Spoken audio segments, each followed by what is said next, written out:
Gazette du Togo, une vision sur l'actualité togolaise et sur le monde. Des rencontres. Bon, d'abord, je dirais qu'il n'est jamais tard pour bien faire. Mais c'est compte tenu d'une situation que nous avions dû décider de faire cette rencontre-là. Parce qu'en principe, et je ne cesserai aussi de le dire, les séances de l'Assemblée nationale sont des séances publiques. Et donc, beaucoup de journalistes qui sont ici savent, ceux qui sont connectés avec moi sur les réseaux sociaux, WhatsApp et autres, que je lance souvent lorsqu'il y a des questions très importantes, des avis en disant il y a plénière à l'Assemblée nationale aujourd'hui, etc. Et tout ça. Mais cette expérience aussi m'a démontré que malgré les avis que nous faisons, les Togolais ne sont pas intéressés par le déplacement à l'Assemblée nationale pour vivre directement ce que nous faisons à l'hémicycle. Et la plupart du temps, ceux qui disent aussi, les députés ne font rien, ce n'est pas vous, les journalistes qui nous accompagnez tout le temps, hein, parce que moi je vois certains journalistes qui sont devenus les rats de l'Assemblée nationale, qui sont avec nous tout le temps ici, mais la plupart du temps, c'est ceux qui n'ont jamais fait le déplacement, et des fois même, ceux qui ne savent même pas où l'Assemblée nationale tient ces séances, qui disent ces choses-là.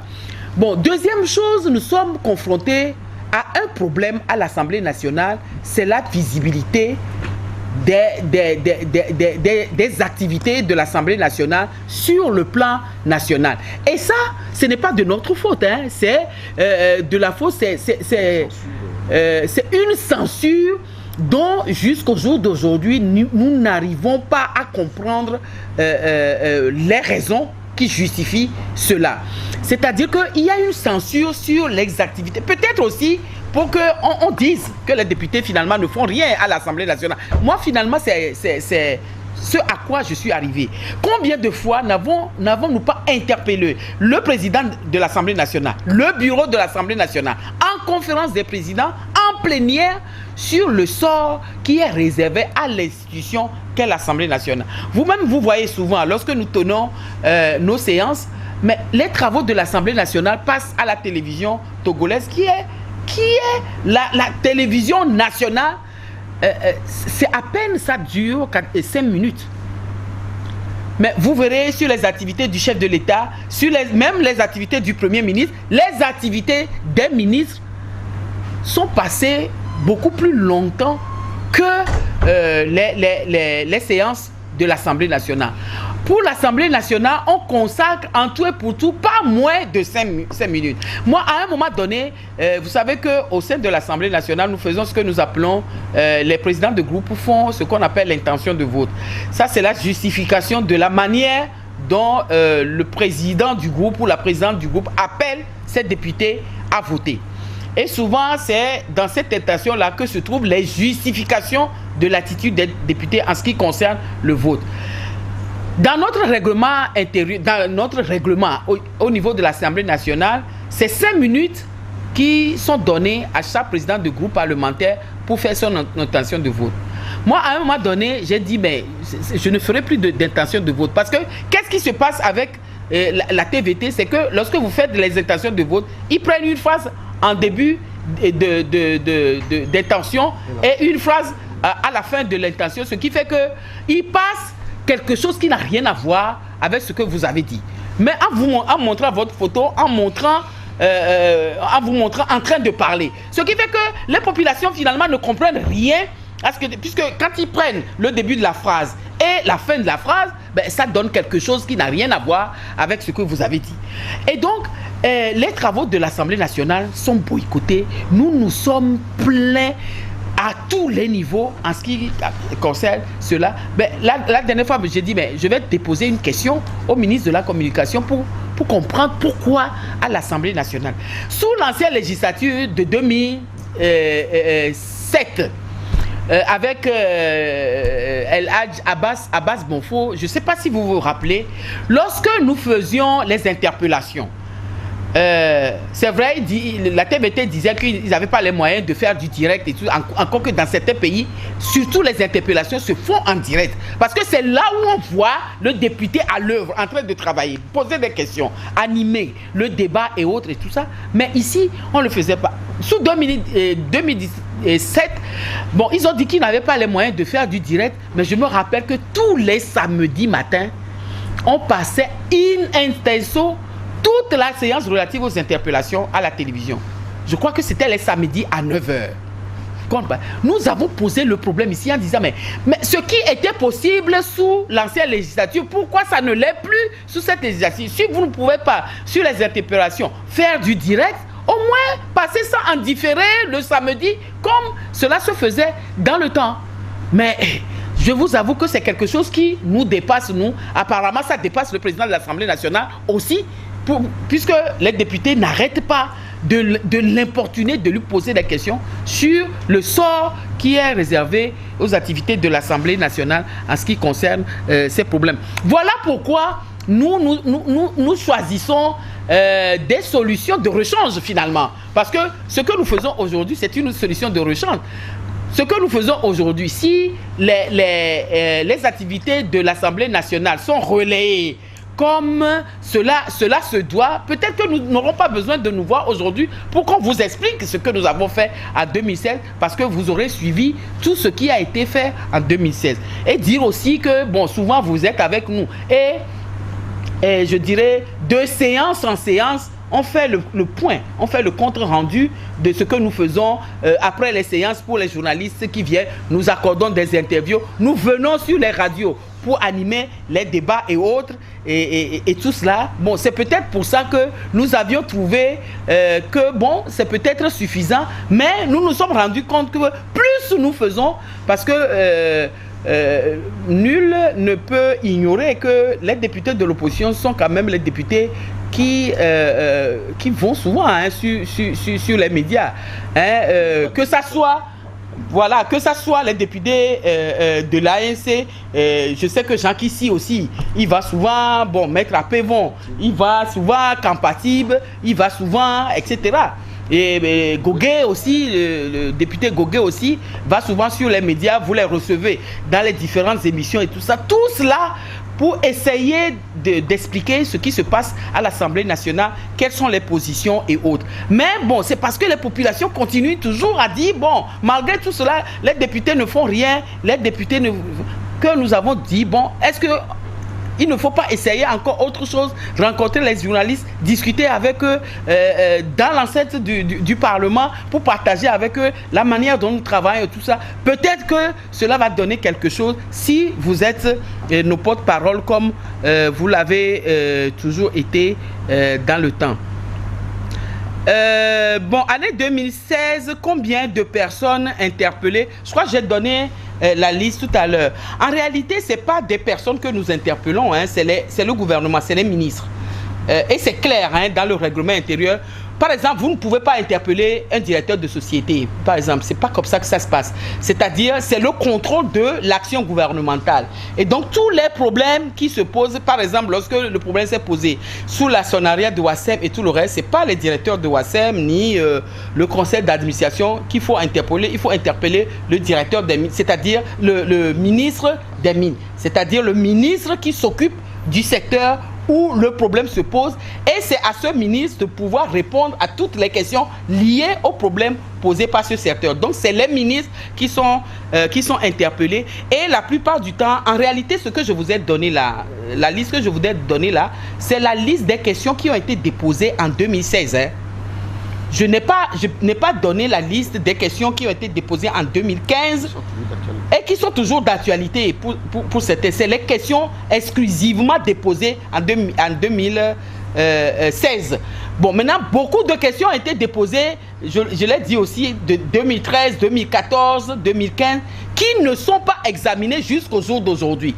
Parce que la plupart du temps, ça aussi nous l'avons dit, les ministres ne répondent pas. Lorsque le président leur envoie la question, ils n'ont pas le temps, ils n'ont pas ceci et tout ça. Je crois qu'il y a une question justement qui a été posée, je donnerai cet exemple à la ministre de l'économie numérique depuis 2013. Depuis 2013.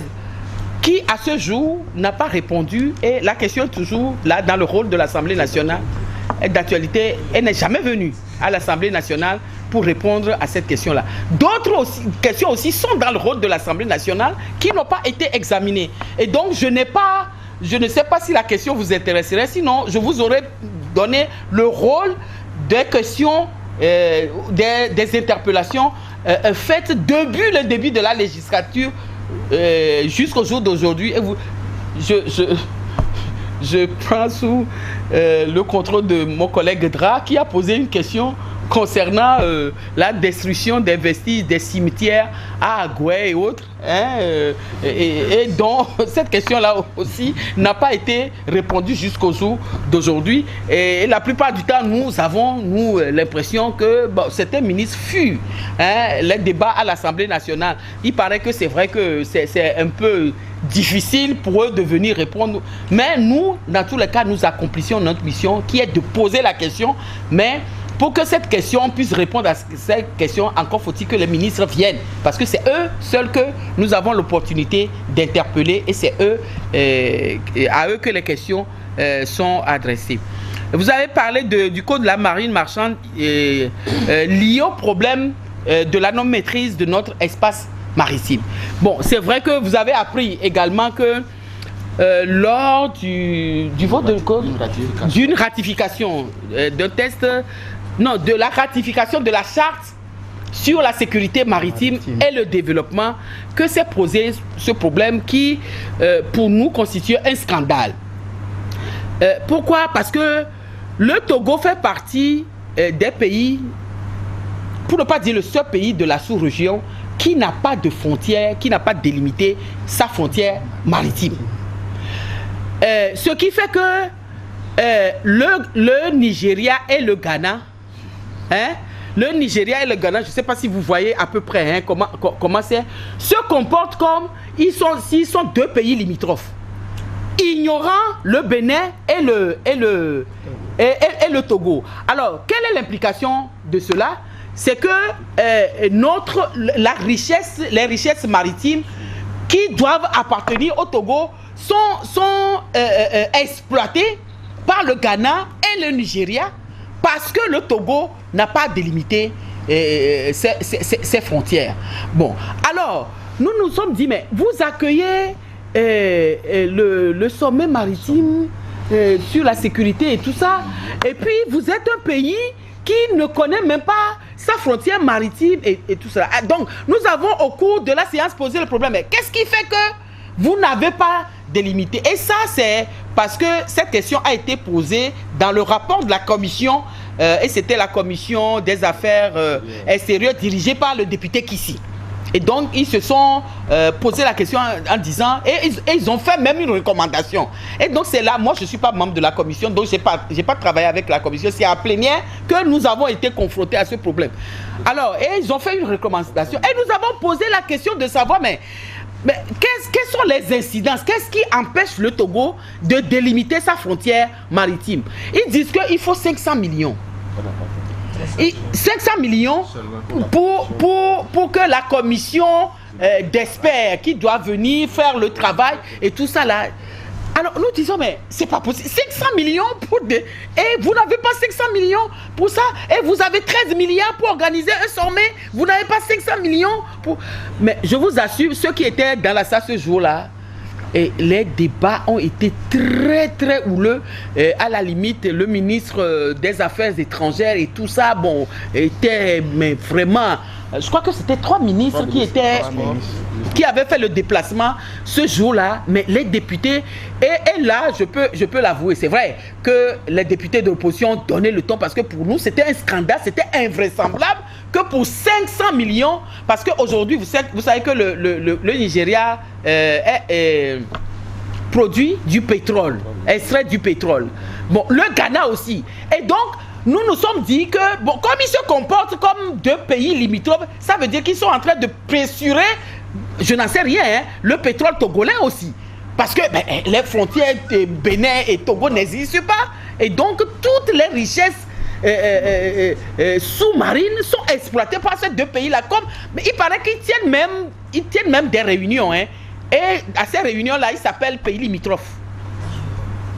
En ignorant qu'entre eux deux, il y a le Togo et le Bénin. Et donc, bon, nous avons dit que ce n'était pas possible et tout ça. Mais bon, je crois que le ministre a promis que cela se faisait, mais... Non, il y aura rectificatif. Parce que, bon, je vous avoue qu'ils ont eu chaud par rapport à ce problème de délimitation des frontières maritimes. Et moi, je suis sûr que nous allons commencer cette législature, là, début avril, avec un collectif budgétaire pour qu'on puisse tenir. Puisque c'était même pas prévu dans le budget voté en décembre 2016. Nous avions voté le budget le 27 décembre et ce problème de délimitation de 500 millions là était intervenu 3 jours après, soit le 30 décembre. C'est le 30 décembre, la dernière journée de la session budgétaire de l'année 2016 que ce problème avait été posé. Et donc voilà ce que je peux dire à ce qui concerne l'espace, la délimitation de l'espace maritime togolais. Bon, ensuite, pourquoi aujourd'hui cette rencontre? Est-ce que c'est la campagne électorale et tout ça? Monsieur Afanou, les députés en principe sont en campagne tout le temps. Parce que, je vous l'ai expliqué tout à l'heure, nous sommes en intercession aujourd'hui, mais depuis 2013, lorsque nous avons commencé cette législature, à chaque intercession, les députés sont toujours dans leur zone. Aujourd'hui, vous verrez les députés qui ont été élus à l'intérieur du pays. Je suis sûr que personne n'est à Lomé actuellement. Ils doivent être chacun dans sa zone et tout ça. Toutes tendances confondues, hein. C'est pas seulement l'opposition, toutes tendances confondues sont dans leur zone, etc. Et tout ça, bon, pour faire. Bon, la campagne électorale, elle a lieu tout le temps. Hein. Les 5 années, c'est comme vous avez fait votre travail de député, c'est comme cela que vous... Ensuite, bon, campagne électorale, moi, là où je suis, je ne sais pas si je reviens après. Hein, je ne le sais pas encore. Je ne sais pas si je vais encore être député après. Je n'en sais encore rien pour dire que je suis en campagne électorale, etc. Monsieur Joassier est étonné, mais... Oui, pourquoi? Mais comment pourquoi 2007 à 2000... avant d'être renvoyé en 2010, bon, j'ai été député, j'ai fait la moitié. Bon, j'ai fait encore un mandat. Vous croyez que je suis obligé d'être tout le temps à l'Assemblée nationale? Ensuite, c'est le parti qui décide. C'est notre parti. Hein, nous allons, à un moment donné, lorsqu'on arrivera au moment opportun, le parti décidera. Et je ne sais pas si le parti trouvera peut-être que je serai bien m'occuper du parti en étant seulement deuxième vice-présidente, hein, et pas députée. On ne sait. Je n'en sais rien encore. Alors bon, je crois que tous les députés sont comme moi, ils ne savent pas si ils seront retenus comme candidats sur les listes du parti. Alors moi, je ne pense pas qu'ils s'acharneront à débuter la campagne sans savoir si ils seront candidats ou pas. Hein. Donc, non, voilà, c'est pour porter à la connaissance véritablement des populations ce que nous faisons. J'avais initié dans le temps avec des collègues ici, à la fin de chaque session budgétaire, nous faisions le déplacement. Nous l'avons déjà fait avec Ouro, Akpo, député Sofo et tout ça. Nous étions allés dans le cloto, dans mon fief, en fait, dans ma circonscription électorale, pour expliquer aux gens le budget. Qu'est-ce que c'est que le budget? Pourquoi nous avons voté contre le budget, etc. Ce que c'est que la SCAP, etc. Et tout ça, nous l'avons fait dans le temps. Mais c'est vrai que c'est des déplacements qui coûtent cher aussi et qui fait que, bon, ça aussi c'est autre chose, hein, qu'on a l'habitude de dire, les députés togolais, on leur donne beaucoup d'argent, etc. et autres, sans que les gens ne sachent ce qu'est la mission du député et ce que le député fait la plupart du temps avec les indemnités qui lui sont payés. Et pendant cette période d'intercession, nous faisons les agents sociaux aussi, hein, beaucoup. Ça n'est pas dans notre compétence, dans nos compétences régaliennes, constitutionnelles, mais c'est ce que nous faisons. Vous devez acheter le kit de la césarienne, vous devez payer, aider.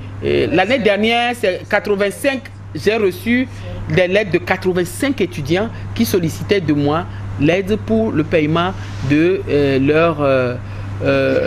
leurs frais universitaires et autres. Donc, bon, voilà ce que nous faisons la plupart du temps en dehors de... Et c'est vrai que, bon, pendant les campagnes électorales, c'est vrai qu'il y a beaucoup de démagogie. Où les gens disent, ah oui, mais si vous votez pour moi, je vais faire les routes, je vais construire les maternités, je vais faire ceci, je vais faire cela, et autres et tout ça. Mais ce qui est paradoxal, c'est que moi je me rappelle bien en 2007, la première fois, quand j'ai proposé, enfin j'étais choisi comme candidat, à l'époque c'était de l'UFC et tout ça, pendant la campagne électorale, moi je disais aux gens, je dis mais le député, l'émission du député, c'est ce que je vous ai dit tout à l'heure, c'est de voter les lois et de contrôler l'action gouvernementale. Moi je ne suis pas venu ici pour vous dire que je vais faire, surtout que dans ma zone là, les routes n'existent que de nom, c'était bien, des routes étaient bien défoncées et tout ça. Je dis mais je ne peux pas vous dire que je vais venir ici pour vous faire les routes parce qu'à l'Assemblée nationale, à l'époque, on gagnait 700 000 francs par mois d'indemnité. Alors, 700 000 francs par mois, est-ce que ça peut suffire pour que je construise même une latrine? Non. Donc, je ne suis pas venu pour vous dire que si vous votez pour moi, je vais vous faire les routes parce que je ne ferai pas, je n'ai pas les moyens de faire ça. Ensuite, ceux qui vous disent ça, est-ce que, d'habitude on vient vous dire ça, est-ce que vous avez jamais vu un député faire une route? Vous avez jamais vu un député construire une case de santé? Vous avez jamais vu un député faire ceci et faire cela? Ils ont dit non. J'ai dit mais si vous n'avez jamais vu un député faire ça, vous devez comprendre que c'est parce qu'il ne peut pas faire ça qu'il n'arrive pas à le faire. Parce que, vous savez, au bout d'une semaine de campagne, un cousin vient me voir et puis me dit, oh Manavi, au tchad d'Adjevide là, quand tu le programme, au tchad d'Adjevide. J'ai dit non, moi je ne suis pas venu pour mentir aux gens parce que si je leur fais les promesses, je serai tenu de réaliser ces promesses. Or, ces promesses-là sont irréalisables, je ne le ferai pas. Donc, toute la campagne que moi j'ai faite en 2007, j'ai dit aux gens, le député ne fait pas de route, le député ne fait pas ceci. Ce n'est pas le député qui doit payer, régler vos ordonnances, qui doit payer les frais de scolarité de vos enfants et tout ça. Ce n'est pas ça la fonction du député. Pendant la campagne électorale, j'ai été élu, premier mois de mon élection, ça a commencé. Les lettres ont commencé, ah je veux ci, je veux ça, ah est-ce que vous pouvez nous aider à faire la latrine dans ce pays et tout ça. Je dis mais dans ce village ou dans cet autre village. Donc je me dis que c'est vrai que les gens ignorent, les gens font des promesses. Mais moi je n'ai pas fait de promesses. Au contraire, j'ai dit que ce n'est pas possible, mais ça n'empêche quand même que les gens demandent à ce que vous fassiez pour eux, pour les besoins communautaires, ce que en principe le gouvernement devait faire. Parce que ça, c'est le gouvernement. C'est pourquoi dans un gouvernement, il existe. Je suis même allé jusqu'à le dire. Est-ce que vous avez jamais vu un député chargé des finances de l'État? Est-ce que ça n'existe pas? Un député interdéputé, c'est le représentant de la nation togolaise. Le député n'est pas l'exécutif. C'est l'exécutif qui a un ministre des Finances, c'est l'exécutif qui a la maîtrise du trésor public, c'est l'exécutif qui a l'obligation de récupérer les recettes de l'État pour pouvoir opérer les dépenses. Ce n'est pas l'Assemblée nationale. C'est l'exécutif qui dépose au niveau dans les caisses de l'Assemblée nationale ce qu'il faut pour que l'Assemblée nationale ait son budget autonome. Donc l'Assemblée nationale n'est pas l'exécuteur du budget de l'État, donc ce n'est pas l'Assemblée nationale, ce n'est pas les députés qui réalisent. Pourtant, on l'a bien expliqué, mais les populations, parce que je crois que les populations ont devant eux les députés directement, et donc, comme on dit, qu'Oléa Oblana, bon, elles estiment que c'est les députés qui doivent répondre à leurs besoins pressants, à leurs problèmes. Voilà pourquoi ils le demandent. Bon, ensuite, vous avez posé la question sur le fait que nous ne nous soucions peut-être pas trop des questions sociales. Non, non, vous avez dû apprendre que nous avions déjà fait une interpellation sur le prix du ciment. Et vous avez appris, je crois que vous étiez là, le ciment Dangote là, qui avait eu, avec la réponse scandale, hein, qui a fait le tour des journaux de madame la ministre du Commerce et tout le reste. Nous nous intéressons aux problèmes sociaux. Ces problèmes sociaux, pour l'essentiel, sont des questions qui ont été posées en 2015 et autres. Ensuite, la période où nous nous intéressons beaucoup plus aux problèmes sociaux, c'est au moment de l'étude du budget. C'est peut-être pour ça qu'une fois que nous l'avons fait au moment de l'étude du budget, nous ne trouvons pas opportun de revenir dans une question orale comme cela sur le prix du ciment. Mais tout ce qui se passe là, sur le prix du pétrole, le maïs et tout le reste, les produits... Mais nous avons débattu dessus, puisque vous savez que lors de l'étude du budget, les ministres défilent en commission, un à un. Un à un. Le ministre du Commerce vient, bon, avec sa dotation et tout ça, et les députés sont face. Et c'est des questions...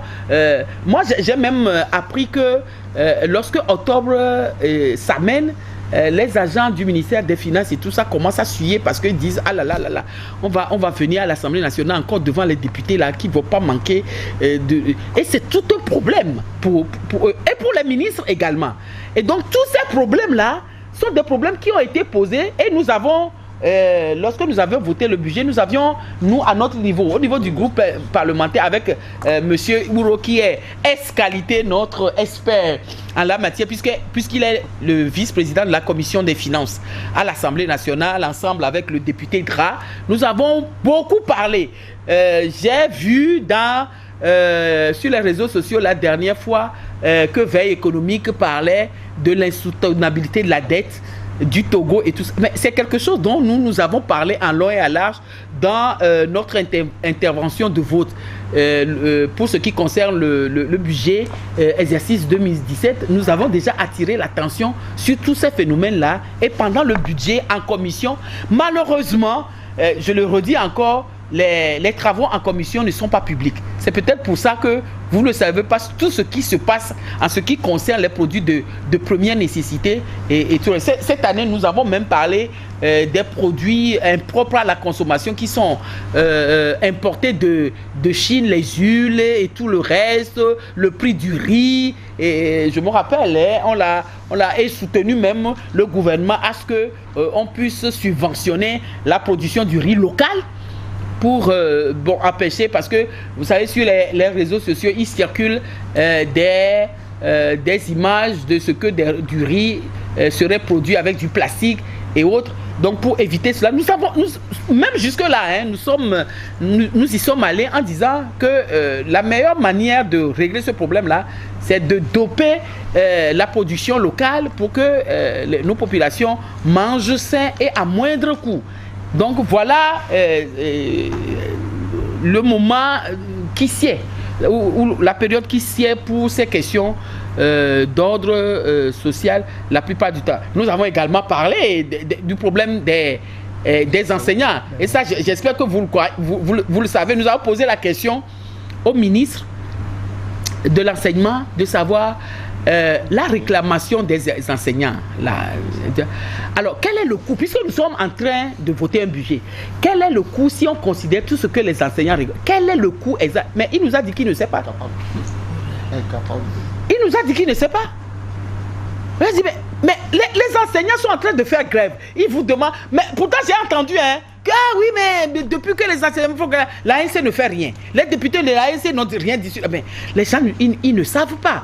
Mais nous avons posé la question au ministre, mais en matière de coût, combien ça fait pour savoir par rapport à le chef de l'État dit, mon mandat, ce mandat-là sera un mandat social. Bon, alors, prenons ce qui est dans le mandat social, l'enseignement, la santé et tout ça. Bon, les réclamations des enseignants là, c'est quoi le coût? Il dit, il ne sait pas. Il dit, il ne sait pas. Et donc, c'est des questions sur lesquelles nous allons revenir, hein, quand on va reprendre les travaux là, de la session ordinaire, on reviendra dessus. Voilà ce à quoi nous sommes confrontés la plupart du temps aussi à l'Assemblée nationale et il faut le reconnaître. Voilà. Pour le sable et le ciment, j'ai déjà répondu. Bon, c'est des questions qui ont fait déjà l'objet de beaucoup de débats liés au ciment Dangote qui coûte moins cher que le ciment produit par les cimentiers togolais et tout le reste. La Gazette du Togo, une vision sur l'actualité togolaise et sur le monde. Rejoignez-nous sur le www.lagazettedutogo.com ou sur nos comptes Facebook, Twitter et YouTube. Pour tout contact, écrivez à contact@lagazettedutogo.com ou appelez le 92 80 88 53. La Gazette du Togo, c'est l'information en continu.